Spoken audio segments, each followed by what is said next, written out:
बच्चे को पालने में उसके फादर का बहुत बड़ा हाथ होता है। शादी के बाद एक लेडी जब आती है तो उसको एक सपोर्ट मिली है, फिजिकली इमोशनली दोनों चीजें। तो ये फास्ट फूड देखो दोनों बड़ी बीमारियों का, जिनको पहले अमीरों की बीमारी कहा गया था, शुगर और बीपी किसको होता था, हम कोल्ड ड्रिंक्स पी रहे हैं। कोल्ड ड्रिंक्स, कार्बोनेटेड ड्रिंक वैसे ही हमारी सेहत के लिए अच्छा नहीं है। कि आपको पीरियड जब की बार आए, फिर 2 महीने नहीं आ रहे, 4 महीने नहीं आ रहे, लेकिन आप ध्यान नहीं दे रहे हो, आपको उस पे ध्यान देना है और डॉक्टर को दिखाना है। तो अब हम मेंटल हेल्थ पे ध्यान दे रहे हैं। अभी भी जितना ध्यान बड़ों पे है उतना छोटों पे बच्चों पे नहीं है। ऐसा तो है नहीं कि उसी बड़े होने के बाद ही उनको ये प्रॉब्लम शुरू हुई हो। ऐसा हो सकता है कि वो बचपन में उसके साथ कुछ प्रॉब्लम हुई हो, पहले बच्चा हुआ, फर्स्ट बेबी हुआ, उसको बहुत प्यार मिला है ना, सेकंड बेबी आ जाता है, सेकंड बेबी के आते ही डाइवर्ट कहाँ हो जाता है ध्यान, सेकंड दूसरे पे हो जाता है। उस वक्त बच्चे का क्या होता है कि मुझे निगलेक्ट कर दिया है मम्मा पापा ने और इसी को सारा ध्यान दे रहा है। जैसे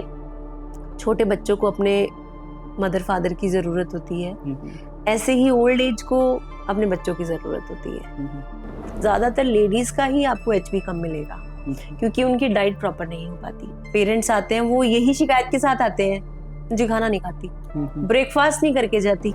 तो मेन चीज तो ये है, आधी बीमारी बात करने से ही चली जाती है। बहुत सारे पेशेंट मेरे पास आते हैं जो कहते हैं कि मैडम आपसे बात कर लेते हैं ना, ऐसे ही अच्छा रहता है, दवाई तो चलो चली रही है हमारी, लेकिन आपसे बात करके बहुत अच्छा लगता है। हाय डॉक्टर। हेलो, कैसे हो आप? बढ़िया, आप बताइए। ठीक है, तो आज कुछ बताओ, मतलब लाइफस्टाइल के बारे में हम बात करेंगे। आजकल वैसे बहुत हेक्टिक स्केड्यूल चल रहा है सबका, बिल्कुल उसके बारे में क्या कहना है आपका? आपने बिल्कुल सही कहा है कि आजकल सबका बहुत ज्यादा हेक्टिक चल रहा है, सब कुछ भाग दौड़ चल रही है जीवन में सबके, सब भाग रहे हैं, सुबह उठ रहे हैं, ड्यूटी जा रहे हैं, फिर वापस आ रहे हैं, फिर घर के काम, सब कुछ। लाइफस्टाइल देखिए, पहले सब कुछ अच्छा था, लोगों के पास समय भी होता था, है ना। तब इतना ज्यादा कॉर्पोरेट सब चीजें नहीं थी, जॉब का नहीं था, आपके पास अपनी फार्मिंग थी, लोगों को टाइम मिलता था अपनी लाइफ के बारे में, मतलब हेल्थ के बारे में सोचने का। लेकिन अब लोगों के पास सबसे ज्यादा जो कंस्ट्रेंट है वो है टाइम, समय। सबसे बड़ी दिक्कत है आज की लाइफ में कि उनको समय नहीं मिल पा रहा। लेकिन मेरा मानना है कि समय तो देखो है ही है जो है, लेकिन उसके अलावा जो आप खा रहे हो, ठीक है, जहाँ आपकी नींद, आप सो रहे हो, वो आप मैनेज कर सकते हो, है ना। खाने में फास्ट फूड आप उसको अवॉइड कर सकते हो। हाँ, वो तो लेकिन आजकल वही फास्ट है तो लोग सबसे ज्यादा चल रहा है। सोचते हैं कि अरे हमारा टाइम बच जाएगा, हम स्विगी को फोन करते हैं, घर पे आ जाएगा, बिल्कुल ना किचन में मैस करनी है, ना कुछ चलाना है, टाइम बचेगा, काम करते रहेंगे, फास्ट फूड खाएंगे और काम चल जाएगा। ये सोच थोड़ी सी बदलने की जरूरत है। आप खाना बनाते हो, उस टाइम भी आपकी फिजिकल एक्टिविटी होती है, आपका माइंड आपकी काम से डाइवर्ट होके कुकिंग में लगता है। हाँ, वो तो है। तो इट्स नॉट ओनली कि आप कुछ किसी और चीज में, आपका मेंटल जो चेंज है ना, वो भी हो रहा है उसके साथ साथ। आपके काम की टेंशन खत्म होके आप एक रिलैक्सिंग मोड में जाके खाना बना रहे हो, ये सोच के कि मैं वैसे रिलैक्सेशन के लिए भी करते हैं। एग्जैक्टली। कोविड में क्या किया लोगों ने, बहुत कुकिंग, मतलब कितनी हमारे सामने और वो इसमें वीडियोस कितना आई। अच्छा रहा लोगों का। इतना ज्यादा प्रेशर हो गया था कोविड में, लोगों को डर हो गया था कि कोविड आ गया है जी, पता नहीं क्या हो जाएगा हमें, हम बचेंगे नहीं बचेंगे। फिर थोड़ी देर में लगा कि नहीं, अभी थोड़ा ठीक है, हम घर रहेंगे तो बच जाएंगे। फिर थोड़ी देर में क्या होने लगा, अरे हम तो बोर हो गए, बाहर नहीं जाना, ये टेंशन। फिर लोगों ने अपनी एक्टिविटीज बहुत शुरू की उस समय, मतलब जो पेंटिंग करता था उसने पेंटिंग की, जो कुकिंग कर सकता था उसने कुकिंग की, जो सिलाई कर सकता था उसने सिलाई की। सबको उन सब चीजों के लिए टाइम मिला जिनके लिए उनके पास टाइम नहीं था। मैं भी शायद उस कोविड में, मतलब पहली बार हुआ था कि मैं अपने घर पे, मतलब इकट्ठा इतना टाइम रहा, क्योंकि मैं स्टार्टिंग से बाहर, बचपन से बाहर रहा। हाँ, फैमिली टाइम बड़ा अच्छा रहा उस समय। मैं बहुत लोगों का, मतलब 5-6 महीने पहली बार मैं घर पे रहा था उस समय। कुछ चीजें बहुत अच्छी हुई कोविड में। एक डर बहुत रहा, लेकिन कुछ चीजें बहुत अच्छी हुई कि लोगों को अपने हिडन टैलेंट्स का भी पता चला और अपने बचपन की जो हॉबीज है उसको दोबारा जीने का मौका मिला। हाँ, ये तो है। मुझे कोविड हुआ, एज अ डॉक्टर मैं बहुत ज्यादा बिजी थी उस टाइम पे, हमारी ड्यूटीज लगती थी, कोविड के पेशेंट्स को देखने जाना होता था, वो ठीक है नहीं है, रेफर करने होते थे, रेफर के बाद वो घर आ रहे हैं, वो फिर से ठीक है या नहीं है, टेस्ट कर रहे होते थे, ये सब चल रहा था। फिर मुझे भी कोविड हो गया। उस कोविड के दौरान मैं 1 महीना घर पे रही और मैंने अपना पैशन जिया फिर से। मैंने पेंटिंग्स की, हर डे की हर एक पेंटिंग, और वो वही देखती हूँ कि फिर से कोविड खत्म हो गया और मैं फिर से ड्यूटी पे आ गई और वो पेंटिंग फिर से चल गई। ये कोविड में अच्छा हुआ चीज, मतलब बहुत चीजें, मतलब हाँ, लोगों ने फैमिली के साथ टाइम स्पेंड किया, जैसे आपने किया। एक्टिविटी कितनी हुई उस समय, मतलब बिल्कुल आपके बिल्कुल। पर्सनल। आप मतलब शोर से हटके, भगदड़ से हटके एक ऐसी जगह फैमिली के अंदर रहे जहाँ सब कुछ शांत है। कई लोगों ने तो करियर बनाया उस समय, मतलब कई लोग कहते हैं, मैंने कई जगह सुना, कई लोगों ने बोला कि हमने ये सोचा कि हम एग्जैक्टली करियर में सही कर रहे हैं कि नहीं। कई लोगों ने अपने करियर ही चेंज कर लिए उस समय, यार नहीं ये मेरे लिए बेटर ऑप्शन है, क्योंकि आपके पास सोचने के लिए टाइम था उस समय बहुत थोड़ा मिल सा। गया लोगों को, बहुत अच्छा। मैं वही कहती हूँ कि हर चीज अपने नेगेटिव और पॉजिटिव लेके आती है। हाँ, दोनों उसमें दोनों चीजें होती हैं। कोविड में हम बाहर नहीं निकल पाए, हम बहुत कुछ नहीं कर पाए, लेकिन कोविड में उसके अलावा हम बहुत कुछ घर में हमने फैमिली टाइम दिया। वो सबसे जरूरी था, क्योंकि लोगों की सबसे बड़ी प्रॉब्लम है कि वो सुबह निकल जाते हैं, रात को घर आते हैं, बच्चे सो जाते हैं तब तक, बूढ़े माँ बाप हैं वो सो जाते हैं तब वो तक, भी हो जाता है। लेकिन उस टाइम पे उन सबसे बात करने का उनको मौका मिला और ये सबसे अच्छा हुआ। तो अभी हम जैसे लाइफस्टाइल है, तो जैसे आजकल सब फास्ट फूड पे रहती हैं चीजें, मतलब बंदे को प्योर मिलता नहीं है। हम जैसे ऑर्गेनिक की बात कर देते हैं, आजकल फास्ट फूड है, घर का खाना है। हाँ। तो डाइट पे क्या आपका मतलब राय है, मतलब देखिए, फास्ट फूड की बात अगर मैं पहले करती हूँ, फास्ट फूड पहली बात तो वो न्यूट्रिटिव नहीं होता ना, उसमें न्यूट्रिशन नहीं, उसमें टेस्ट ज्यादा होता है। सेकंड, उसमें ऑयल क्या यूज कर रहे हैं हमें नहीं पता। थर्ड, उसमें सॉल्ट की क्वांटिटी या मीठे की क्वांटिटी वो हमारी रिक्वायर्ड से हमेशा ज्यादा होती है। हाँ, ये तो है, ठीक है, क्योंकि उन्होंने टेस्ट देना है, क्योंकि उन्होंने टेस्ट देना है। ऑयल क्वांटिटी ज्यादा, सॉल्ट क्वांटिटी ज्यादा, शुगर क्वांटिटी ज्यादा। हम कोल्ड ड्रिंक्स पी रहे हैं, कोल्ड ड्रिंक्स, कार्बोनेटेड ड्रिंक वैसे ही हमारी सेहत के लिए अच्छा नहीं है, फिर वो शुगरी इतना ज्यादा है। इसीलिए अभी क्या मतलब बार बार एड्स बहुत अच्छी आती है, बहुत लुभावनी होती है, बच्चों को बहुत अच्छी लगती है ना। और सबसे वो लोगों के लिए सबसे अच्छी चीज क्या है कि आपको कुछ हैंडमेड नहीं करना, मार्केट जाओ, मेहमान आए, मार्केट कोल्ड ड्रिंक डालो और सर्व कर दो। सिकंजी बनाएंगे, स्क्वैश बनाएंगे, तो फिर आपको चीनी घोलनी पड़ेगी, आपको नींबू निचोड़ना पड़ेगा, आपको मेहनत लगेगी। उसके लिए लोग बचना चाहते हैं, लेकिन सबसे अच्छी चीज तो है वही है। आपको उसको विटामिन सी मिल रहा है, आपको इससे है ना, वो कितना अच्छा है, हार्ट के लिए कितना अच्छा है, इम्यूनिटी के लिए कितना अच्छा है। लेकिन उसकी बजाय लोग कार्बोनेटेड ज्यादा पसंद कर रहे हैं। तो है। बच्चों को ज्यादा प्रेवलेंस हो गई है बच्चों की सॉफ्ट ड्रिंक्स के लिए, और वो क्यों गलत है?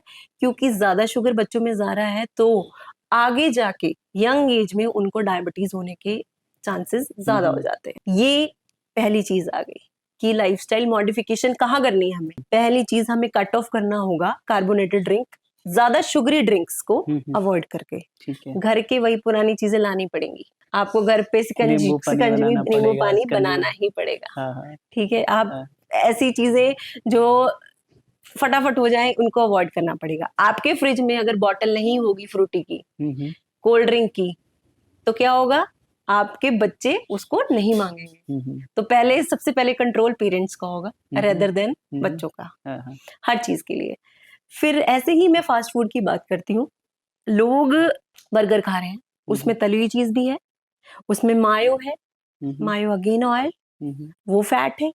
फिर उसमें टिक्की में नमक, ऊपर से chaat masala, so many spices, वो सब सॉल्टी हैं।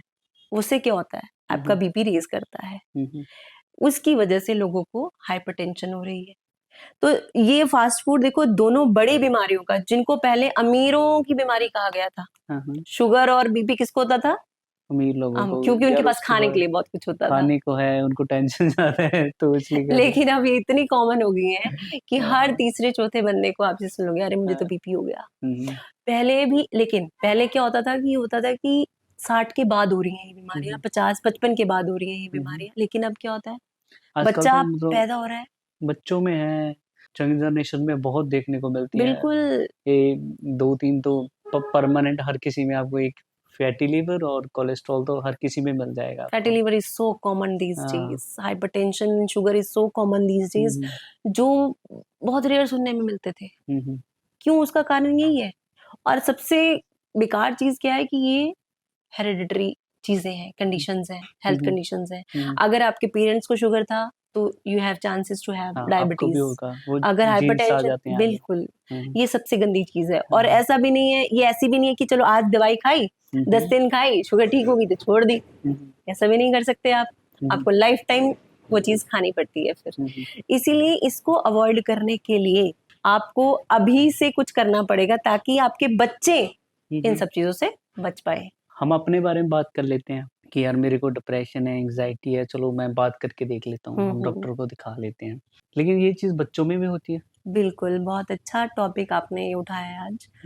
मेंटल हेल्थ को बहुत देर से हमने पकड़ा है।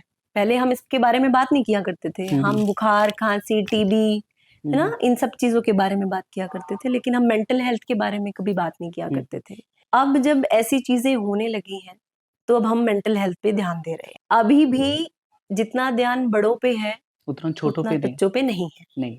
लेकिन ऐसा तो है नहीं कि उसी बड़े होने के बाद ही उनको ये प्रॉब्लम शुरू हुई हो। ऐसा हो सकता है कि वो बचपन में उसके साथ कुछ प्रॉब्लम हुई हो, तब से कोई कंडीशन चल रही हो और वो बड़े होते होते होते इसके क्या कारण हो सकते हैं डॉक्टर? मेंटल हेल्थ जब डीरेंज होती है, खराब होती है, उसके क्या कारण मतलब बचपन से ही शुरू हो जाते हैं। जैसे कि अगर बच्चों की बात करें, हाँ, बच्चों की ही बात करते हैं। जैसे कि अगर पेरेंट्स हैं बच्चों के, घर पे झगड़ा हो रहा है माँ बाप का, बच्चा देख रहा है रोज कि ये तो कभी हंस के बात ही नहीं कर रहे, डेली वही काम चल रहा डेली है। झगड़ा चल रहा है। हाँ। अब माँ बाप का झगड़ा चल रहा है, वो माँ बाप तक तो सीमित रहता नहीं। पापा को गुस्सा आ रहा है, मम्मी पे गुस्सा आ रहा है, लेकिन बीच में बच्चे ने कोई गलती कर दी तो चाटा किसे पड़ेगा? बच्चे को। गलती किसकी थी? गलती तो आपस की। हाँ। लेकिन भुगता किसने? बच्चे ने। बच्चे पे क्या असर पड़ा? मेरी तो गलती थी ही नहीं, मुझे मार दिया, मतलब मेरे पापा मुझे प्यार नहीं करते। ऐसे ही मदर का है, वो झगड़ेगी, उसका झगड़ा होगा, उसको ठीक नहीं होगा मूड। ऐसे ही बच्चे ने कोई गलती कर दी, उसने उसको डांट दिया, उसको दूर भगा दिया। वो कोई बात कहने आया है बड़े एक्साइटमेंट में कि मैंने आज कुछ अच्छा किया है, लेकिन मम्मी का मूड अच्छा नहीं है, मम्मी ने तो तुरंत डांट दिया और वो उसको बेचारे को मुंह लटका के जाना पड़ा। ये बहुत छोटी छोटी चीजें हैं, लेकिन बच्चा दिमाग पे ले जाता है। जैसे कि पहले बच्चा हुआ, फर्स्ट बेबी हुआ, उसको बहुत प्यार मिला है ना, फर्स्ट बेबी है। ये है मतलब जो कहते हैं कि पहला बच्चा बड़ा लाडला होता है। हाँ, बड़ा लाडला होता है, उसको बहुत प्यार भी मिलता है, उसकी सारी जिद्दें पूरी भी की जा सकती हैं। लेकिन क्या होता है फिर सेकंड बेबी आ जाता है। सेकंड बेबी के आते ही डाइवर्ट कहाँ हो जाता है ध्यान? सेकंड बच्चे पे। दूसरे पे हो जाता है। उस वक्त बच्चे का क्या होता है कि मुझे निग्लेक्ट कर दिया है मम्मा पापा ने और इसी को सारा ध्यान दे रहा। उस टाइम उस बच्चे की काउंसलिंग करना बहुत ज्यादा जरूरी है कि यू आर ऑल्सो इम्पोर्टेंट। वो छोटा बच्चा इंपॉर्टेंट है और उसको उस वक्त समझाना चाहिए, बेटा ये आपका छोटा भाई है, छोटी बहन है, इसको देखो कितनी केयर की जरूरत है। ऐसे ही हमने आपकी केयर की थी, ऐसे ही हमें इसकी केयर करनी पड़ेगी, तो बच्चा समझेगा।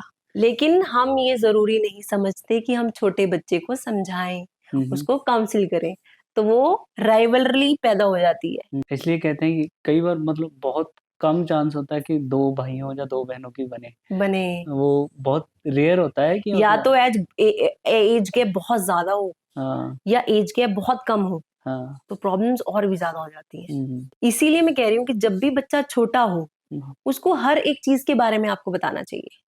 ये आपका भाई है, ये आपकी बहन है, या फिर आप बाहर जा रहे हो, बेटा ये ऐसे नहीं करना। क्योंकि जब छोटा बच्चा होता है वो बहुत टेंट्रम्स करता है, क्योंकि वो लाडला भी होता है, छोटा होता है, समझ नहीं होती। तो उन टेंट्रम्स की वजह से माँ बाप को लगता है कि ये तो ऐसे ही करी जा रहा है, उसको पता नहीं है, ये है, उसको डांटते हैं, उसको मारते हैं। जबकि उस वक्त उसको डांट और मार की जरूरत के अलावा एक अच्छी सी प्यार से करने वाली काउंसलिंग की जरूरत होती है, जैसे टीचर स्कूल में समझाती है। पेरेंट्स को भी नहीं पता होता है कि ये काउंसलिंग है या इसको करना चाहिए। हाँ जी, हाँ जी। कोई होता है कि मतलब गाइडेंस की जाए इसके रिलेटेड? आजकल तो देखो सब अवेलेबल है, जुवेनाइल काउंसलर्स होते हैं, है ना, छोटे बच्चों के काउंसलर्स भी हैं, बड़े के भी हैं, लेकिन वो अभी छोटी सिटीज में अवेलेबिलिटी नहीं है उनकी। बड़े सिटीज में अगर आप जाओगे, बड़ी सिटीज में, तो वहां तो डेफिनेटली आपको काउंसलर्स मिल जाते हैं बच्चों के लिए।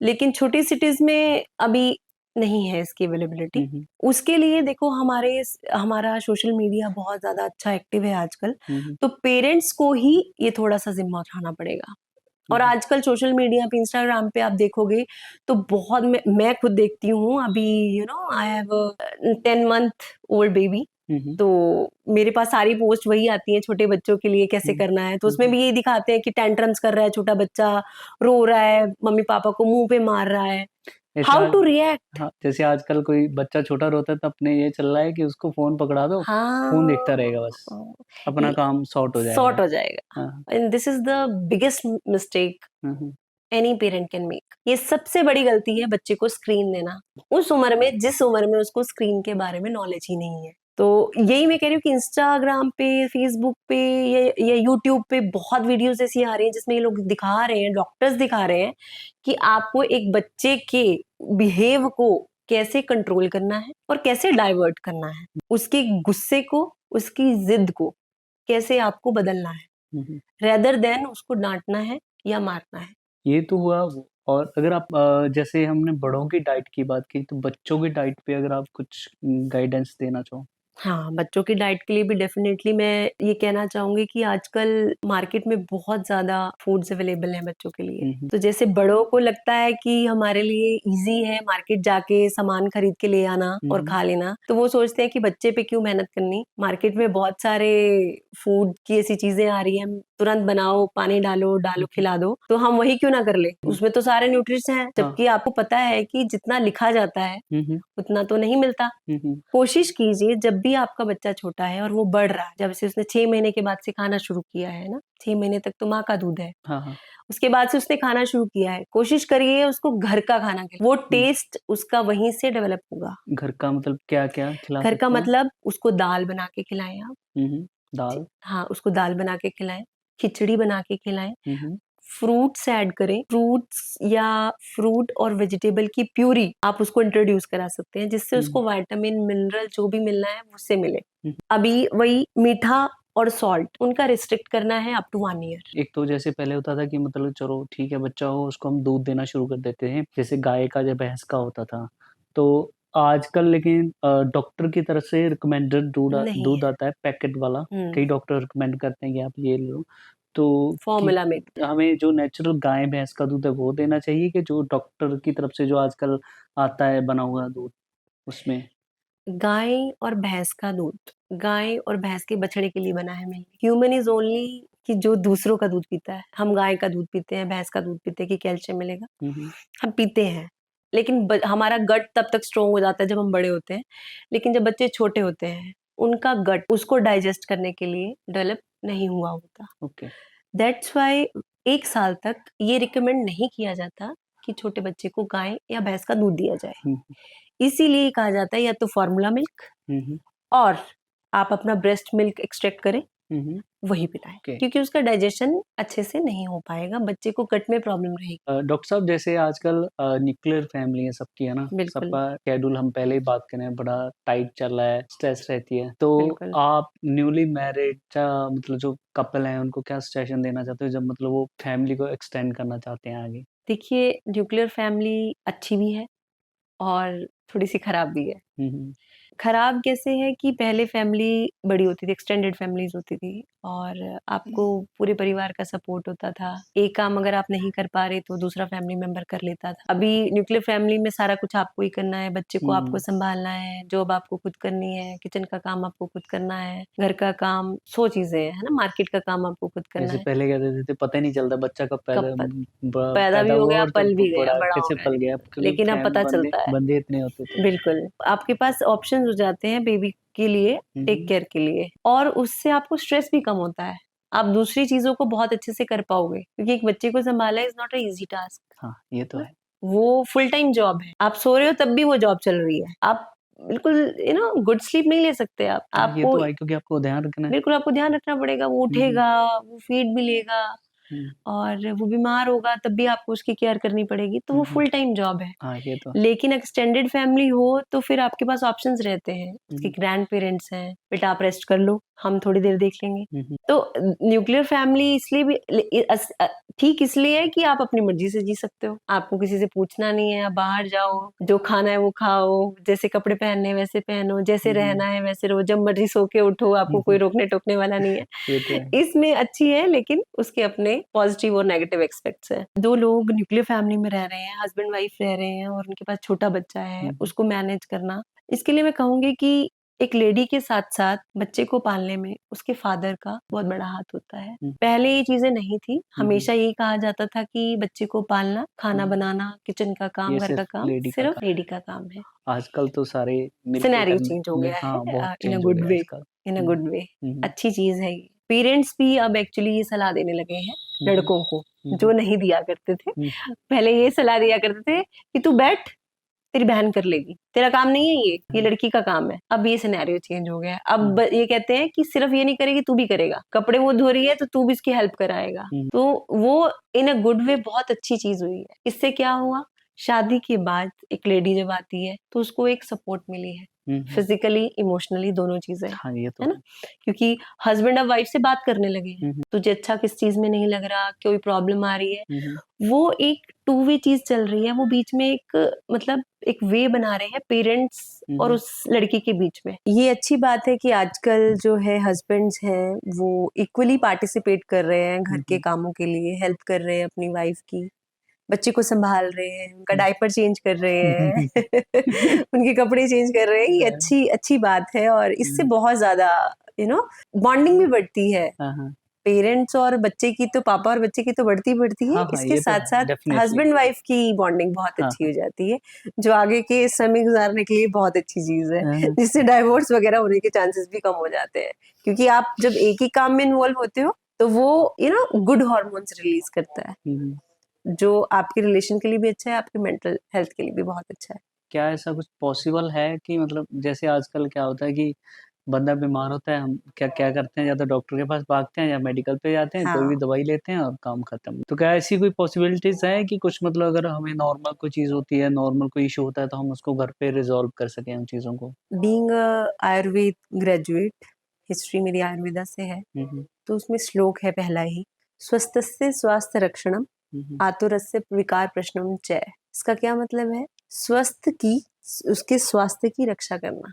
जो स्वस्थ है आदमी, उसकी स्वास्थ्य की हमें रक्षा करनी है, ठीक है, मतलब प्रिवेंशन, हमें बीमारी को होने नहीं देना है। सेकेंड लाइन में है कि जो बीमार हो गया है उसे हमें ठीक करना है। तो पहली चीज प्रिवेंशन सबसे जरूरी है, प्रिवेंशन पे ही बात करेंगे पहले। ऐसी चीजों को अवॉइड करना है जिससे आपको पता है कि आप बीमार होते हो। जैसे जैसे बच्चा होता है उसको नहीं पता होता मैं इस चीज से बीमार होने वाला हूँ, लेकिन जब हम बड़े हो जाते हैं, मेमोरी सेल्स होते हैं, हमें पता होता है कि ये चीज करूंगा तो मुझे ये सूट नहीं करती, लेकिन फिर भी हम करते हैं और फिर हम बीमार होते हैं। तो पहली चीज हमें चीजें अवॉइड करनी है। जैसे बाहर से आए हैं, पसीना आ रहा है, कुछ है, कि ठंडा पानी पिलाओ, ठंडा पानी पिया, बॉडी गर्म, पानी ठंडा, बॉडी रिएक्ट करेगी, गर्म सर्द जो हम कहते हैं वो हो जाएगा।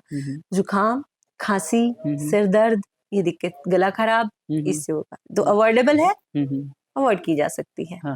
फिर इसी की बात हम आगे लेते हैं, उसमें लेते हैं क्योर में, है ना, घर में क्या कर सकते हैं। चलो जी, हमें जुकाम हो गया, खांसी होगी, गला खराब हो गया, इसकी बजाय कि हम डॉक्टर पे जाएं और दवाई लें, घर पे क्या कर सकते हैं। जुकाम, आपके पास पानी है, गरम करिए, स्टीम लीजिए। The best thing you can do in cold is steam, क्योंकि जुकाम अपने दिन लेके जाएगा।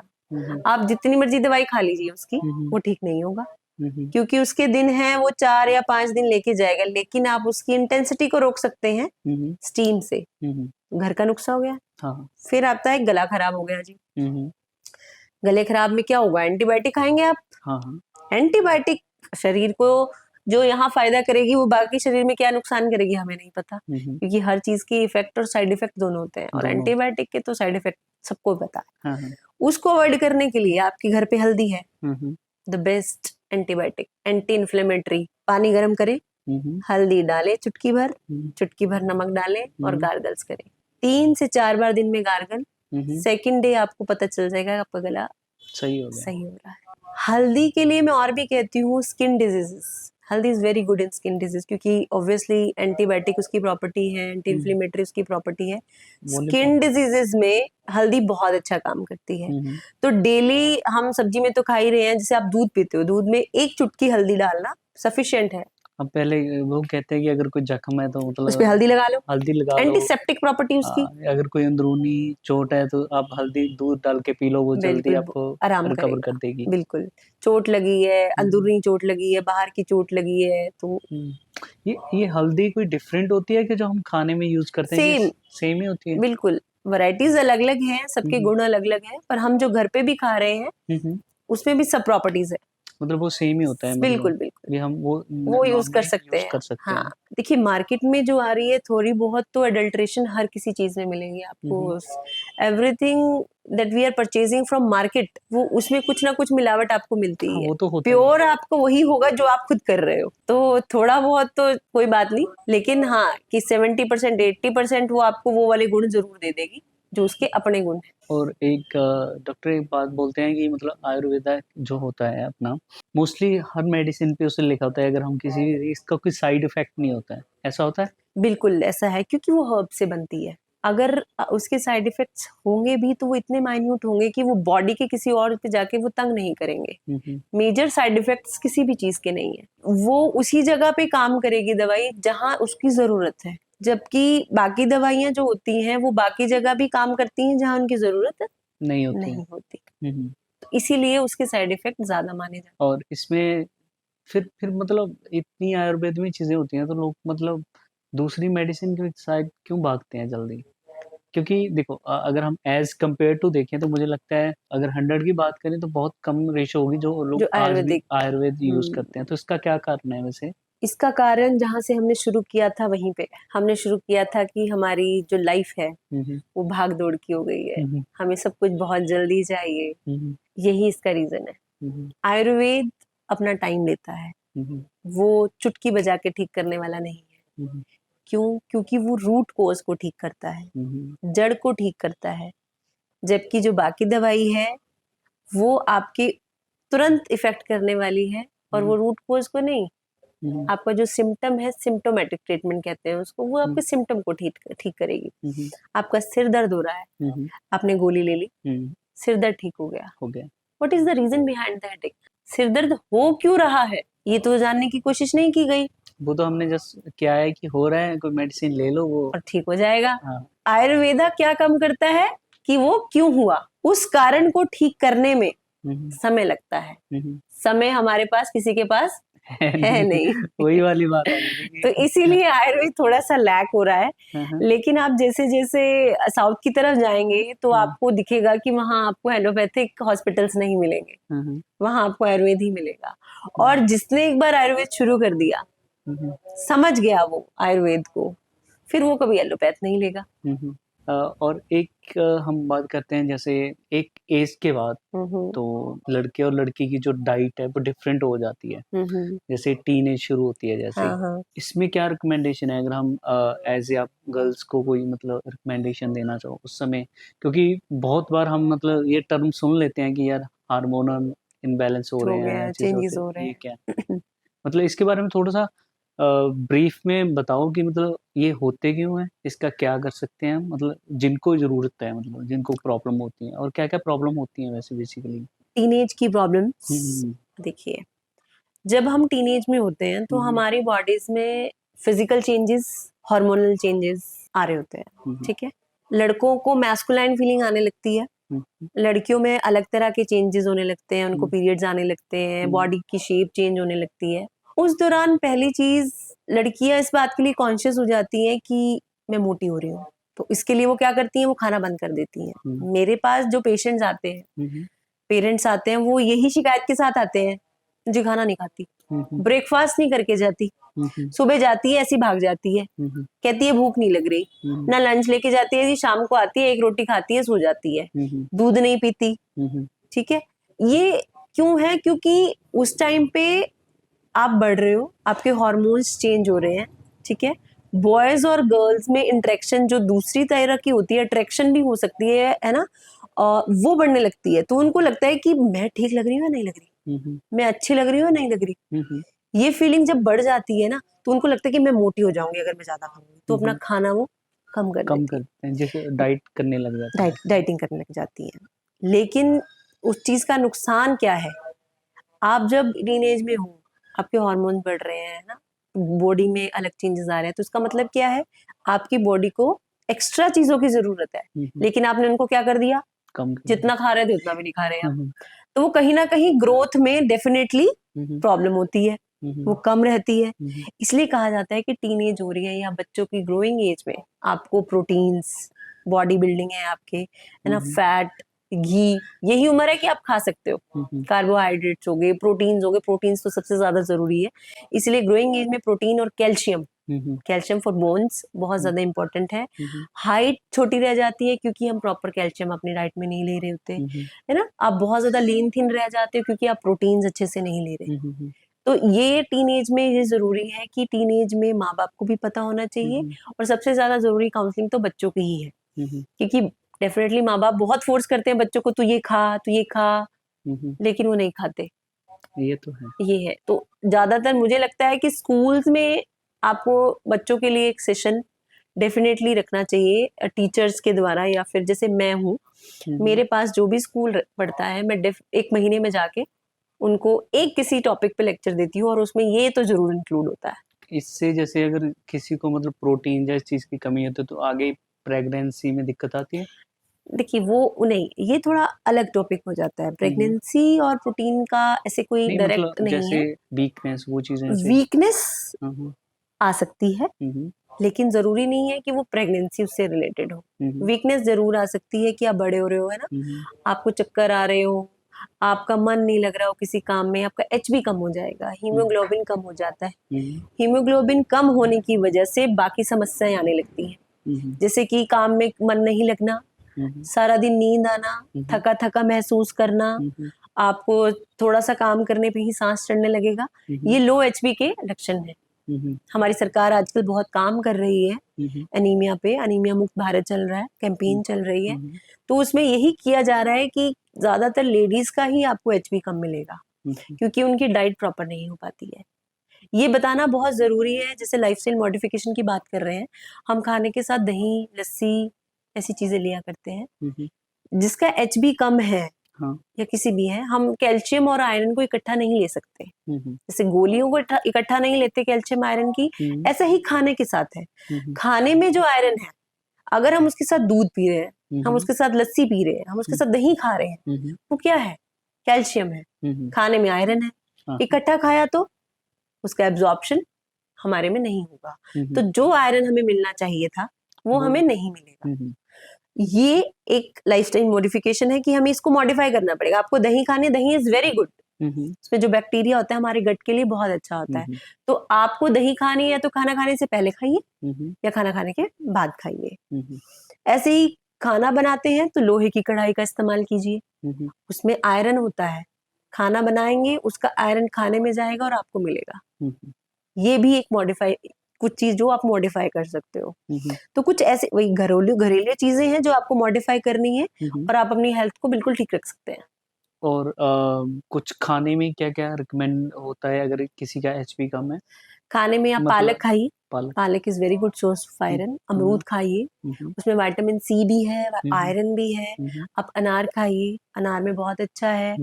हरी जितनी भी सब्जियां हैं, आपको सब में आयरन मिलेगा जी। और एक एज के बाद मतलब लड़कियों में एक प्रॉब्लम आती है कि पीरियड डिले होते हैं, या उस चीज का उसका क्या कारण होता है, मतलब वो? देखिए उसके तो बहुत सारे कारण हो सकते हैं। तो मतलब इस पे वो प्रॉपर कुछ होता है कि मतलब उनको प्रॉपर डॉक्टर को दिखाना हाँ बिल्कुल बिल्कुल, ये बिल्कुल सही है।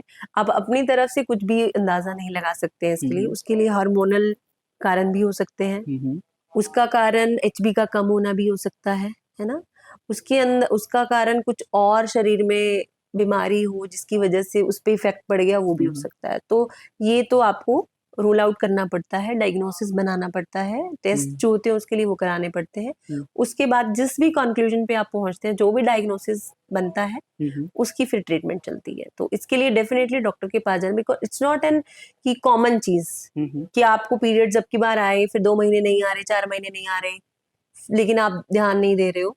आपको उस पर ध्यान देना है और डॉक्टर को दिखाना है। और उसका प्रॉपर ट्रीटमेंट भी कराना है। आजकल थोड़ा सा ट्रेंड बढ़ा है योग का। बिल्कुल।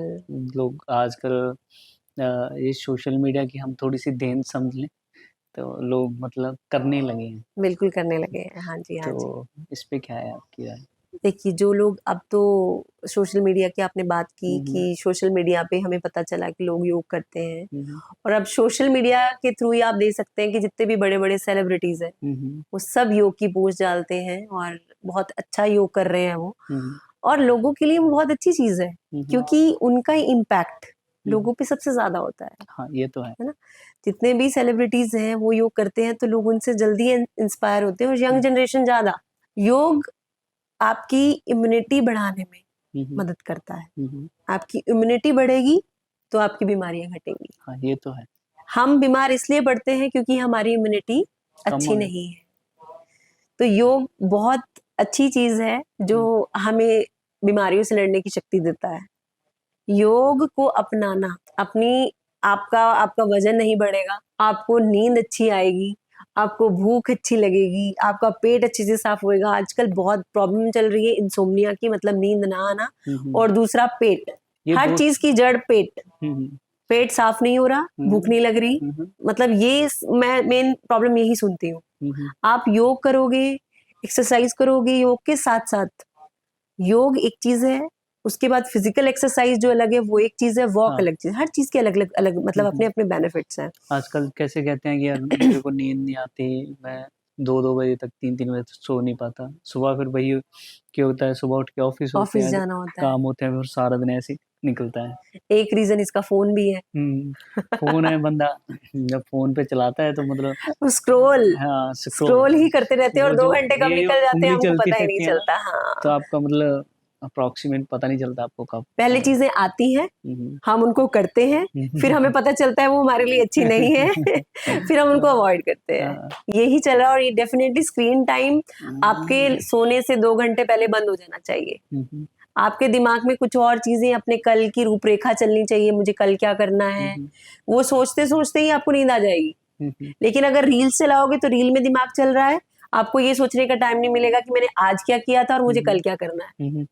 तो उसी उसमें आपको 2 बज जाते हैं, 3 बज जाते हैं। आज वही है, रील्स का जमाना चल रील्स का जमाना चल गया है। वही हर चीज के 2 aspects, good and bad. Reels आपको अच्छी चीजें भी दिखा रही है, लेकिन रील आपको एंगेज भी रख रही है उस टाइम में जो आपका मी टाइम होना चाहिए, सोने का टाइम या फैमिली टाइम। वैसे जैसे अटेंशन की बात है, जैसे पहले लोग अटेंशन देते थे ना, आपकी कोई बात सुनते थे, तो आजकल पीछे फेसबुक की एक थ्योरी आई है कि अगर आप 3 सेकंड से ज्यादा उनकी टेंशन रहेगी, अगर आप 3 सेकंड में कुछ ऐसी बात कर रहे हो कि वो रुक जाएंगे, नहीं तो फिर आपकी उंगली स्वाइप। हाँ, एग्जैक्टली। हाँ, ये आजकल हम फेसबुक इंस्टा पे यही चलता है कि 3 सेकंड अगर आप रोक पाए तो ठीक है, उसी चक्कर में सब लगे हैं। आप अपनी तरफ से कोई अब हम क्लोज करते हैं, कभी फिर बैठेंगे, तो क्या आप रिकमेंडेशन देना चाहते हो, क्या आप सुझाव देना चाहते हो, अगर हम कहें जनरेशन को, न्यू यंग जनरेशन को? देखिए, यंग जनरेशन को मैं यही कहना चाहूंगी, पहली चीज तो जो हमने स्क्रीन टाइम पे हमने बात खत्म कर रहे हैं, तो उसी पे पहली चीज मैं कहूंगी कि स्क्रीन टाइम को जितना हो सके आपके लिए जरूरी हो उतना ही रखें। इससे ज्यादा फ्री टाइम आप अपने पेरेंट्स को, अपनी फैमिली को, अपने बच्चों को दें। बाहर जाएं, घूमें, ट्रैवल करें, बाहर की चीजें एक्सप्लोर करें। उससे जो आपको फायदा होगा शायद वो स्क्रीन टाइम से नहीं होगा। सेकेंड चीज, खाने पीने के लिए आजकल बीपी, शुगर, कैंसर का जमाना आ गया है, हमें इसको बैक लेके जाना है, हमें बीमार नहीं रहना है। तो हमें फास्ट फूड को देखो अवॉइड नहीं कर सकते, बट हम कंट्रोल कर सकते हैं। हमें कंट्रोल करना है, कंट्रोल हमारा बस कंट्रोल ही है जिससे हम बच सकते हैं। अवॉइड तो देखो हमारी लाइफ में वो ऐसे घुस गया है कि हम उसको अवॉइड नहीं कर सकते। जैसे लेकिन वो कई कह देते हैं ना कि मेरे के पास फोन नहीं है, तो ऐसे लग रहा है कि मेरा पार्ट भी निकल के चला गया है। हाँ। और आजकल तो ये भी इतनी सारी रील्स आ रही है कि हम टॉयलेट जाते हैं तो जी हमारा हम तो हमारा पेट साफ नहीं होता जब तक हम फोन नहीं लेके जाए। हमने उसको अपने अंदर बसा लिया है, हमें उसको धीरे धीरे करके निकालना है। एक और बात डॉक्टर की, जैसे हम बहुत चीजें हैं कि हम मतलब बच्चों पे ही बात कर लेते हैं, जनरेशन पे बात कर लेते हैं, कई बार हम मतलब ओल्ड एज जो होते हैं उनके बारे में बहुत कम बात करते हैं, उनकी परेशानियों के बारे में, दिक्कतों के बारे में। तो आप फेस करते होगे क्या-क्या प्रॉब्लम्स उनको आती हैं मतलब जब वो ओल्ड एज में, क्योंकि उसके कई कारण हैं जैसे कई माँ-बाप तो अकेले रह जाते हैं, बच्चे काम के रिलेटेड बाहर चले जाते हैं। बिल्कुल। जहाँ वैसे ही आजकल न्यूक्लियर फैमिली जैसे वो अलग वैसे ही हो जाते हैं। तो उनकी लाइफ पे क्या इम्पैक्ट पड़ता है? देखिए, ओल्ड एज होना, है ना? वो अलग तरह का एक्सपीरियंस है। हुँ, हुँ। जैसे छोटे बच्चों को अपने मदर-फादर की ज़रूरत होती है, हुँ, हुँ। ऐसे ही ओल्ड एज को अपने बच्चों की ज़रूरत होती है। हुँ, हुँ। किसी कारण से हम उन पे ध्यान नहीं दे पाते, वो कहते नहीं हैं क्योंकि है ना, उनको पता है हमारे बच्चों का फ्यूचर बाहर है, हुँ, हुँ। जो भी है, बच्चे उनको साथ नहीं ले जा पाते। वो कहते नहीं हैं लेकिन डेफ़िनेटली कहीं न कहीं वो उदास रहते हैं। हाँ, वो तो है। मैंने अपनी जो यहाँ पे प्रैक्टिस में जो पाया है, जो मेरे पास बड़े-बुजुर्ग लोग आते हैं, वो बात करना चाहते हैं। उनके पास कोई बात करने के लिए नहीं है। हुँ, हुँ। वो चाहते हैं कि हमारी कोई बात सुने, हुँ, हुँ। कुछ भी। चाहे वो उनका दर्द हो कहीं या फिर उनका कोई लाइफ़ एक्सपीरियंस हो वो शेयर कर रहे हों। वो चाहते हैं कि हम कहीं बैठे और हमसे कोई बातें करे। हुँ, क्योंकि फैमिली में कोई है ही नहीं ऐसा जो उनसे बात कर सके, वही फिर से आ जाएगी हुँ। कि इतनी फास्ट चल रही है लाइफ, इतनी फास्ट चल रही है कि सुबह उठो, नाश्ता करो, भाग जाओ, शाम को आओ, फ्रेश हो, घर का थोड़ा काम करो, रात को फिर सोना है, जल्दी सोना है क्योंकि सुबह उठना है। इसके बीच में वो स्किप हो जाते हैं, उनसे कोई बात करने के लिए नहीं है। तो मेन चीज़ तो ये है, आधी बीमारी बात करने से ही चली जाती है। हुँ। बहुत बहुत सारे पेशेंट मेरे पास आते हैं जो कहते हैं कि मैडम आपसे बात कर लेते हैं ना, ऐसे ही अच्छा रहता है। हुँ। दवाई तो चलो चल ही रही है हमारी, हुँ, हुँ। लेकिन आपसे बात करके बहुत अच्छा लगता है। मैं इसमें वही है हमारे ना, हम जहाँ रहते हैं हमारे ओनर हैं कर्नल अंकल। तो वो मतलब आप उनको फ़ोन लगा लोगे ना, हुँ, हुँ, तो हुँ। वो क्या करेंगे, काम की बात सिर्फ़ आपकी आधे मिनट की होगी या 1 मिनट की, कि आपने जस्ट बताना होता है, इन्फॉर्म करना होता है। उसके अलावा वो कम से कम अगर आपने उसको उनको फ़ोन कर लिया, जब मैं फ़ोन कर लेता हूँ तो मतलब फ्री टाइम निकाल के करते हैं, तो आपके ऐसे लगो कि आधा घंटा आप उनसे बात करते हो। बिल्कुल। मतलब वो को मतलब आप बात कर रहे हो, उसके बीच में कुछ न कुछ सुनाने शुरू हो जाते हैं वो। हाँ, क्योंकि उनके पास बात करने के लिए नहीं है कोई, हाँ, हाँ। वो बात ही करना चाहते हैं। हुँ, हुँ। वही चीज़ है कि हमें टाइम ही देना है और टाइम फिर वही टाइम ही की कमी है, टाइम की कमी है आजकल। लेकिन निकालना चाहिए। देखिए, मैं बिल्कुल इस बात से सहमत हूँ, हमें अपने पेरेंट्स के लिए अगर टाइम नहीं है, तो हमें किसी चीज़ के लिए कुछ नहीं है फिर। हुँ, हुँ। हमारे लिए सबसे इम्पोर्टेंट हमारे पेरेंट्स होने चाहिए। हम जो कुछ है, हमने जो कमाया है, हुँ, हुँ। हम जिस ओहदे पे बैठे हैं, हुँ, हम जहाँ हैं, हम उनकी बदौलत हैं। वो ओके। हमें बाहर नहीं भेजते, हमें नहीं सिखाते, हमें नहीं पढ़ाते तो हम आज कुछ भी नहीं होते। तो उनके लिए टाइम ज़रूर निकालना ज़रूर। चाहिए। बात करके कैसा लगा? बहुत अच्छा लगा। Hmm, thank you so much for having me. हुँ, मैं अपने कुछ विचार लोगों तक पहुँचा सकूँ, हुँ, हुँ, मेरे लिए इतनी यही बहुत बड़ी बात है and hmm, hmm, thank you for giving that opportunity. Hmm, hmm. Thank you so much. Okay, thank you. कभी फिर मिलेंगे। Sure, sure, okay, sure. नमस्कार। ओके, नमस्कार।